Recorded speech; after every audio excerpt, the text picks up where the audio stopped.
tad, kad mācījos, likās, Dievs, Eriks, kā man vajag to Algebras formulu pēc, kā man vajag to Pitagora teorēmu, kurš viņu bāzīšu, kāda es katru soli nelieku aprēķināt visus, nezinu, sinus, kosinus un tā tālāk. Es to nedaru. Bet tad, kad es nonācu līdz to, ka man vajadzēja aprēķināt baterijas, enerģijas, visādas lietas un kā viņas veidot, tad es nonācu pie tā, ka man vajag zināt sinus, kosinus un vispārējo. Un tad es sapratu viņiem vērtību. Nu, kad es atskatos atpakaļ, manuprāt, ir palicis tas bērnības aicinājums kaut ko radīt tādu, ko tu nevari ikdienā dabūt, ko neviens nav uzdrošinājies radīt vai dabūt, un tu zini, ka tu to vari, un tev tas vienkārši ir jāizdara.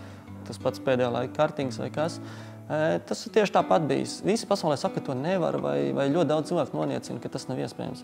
Un tad tu vienkārši ievelc dziļu elpu un par spīti viņiem pierādi to.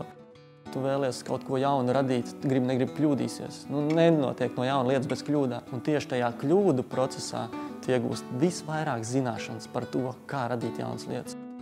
Gribi, aizēj, iegūst, izdara, saņem. Tāda uzdrīkstēšanās drosme, tas, kas mums pietrūkst. Tad tu kļūsti tāds, gribi teikt, mazliet neiznīcināms. Jo patiesībā tev nekas nevar ietekmēt no ārpuses, jo tu saproti, ka jebkurš ārējais faktors ir tikai atkarīgs no tevīm.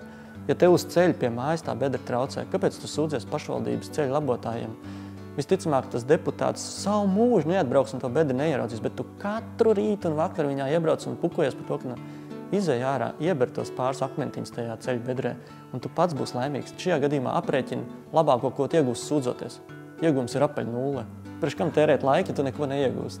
Ja bieži saka, ka mazām ciematiņiem, ja vietiņām nav spēks, tad tas ir tieši tu esi tas lēmumu pieņēmējs, un tu to spēku rādi. Latvijā tu atbrauc un ej, kur tu gribi. Draugi, visi runā tavā valodā, tev nav nekādas barjeras.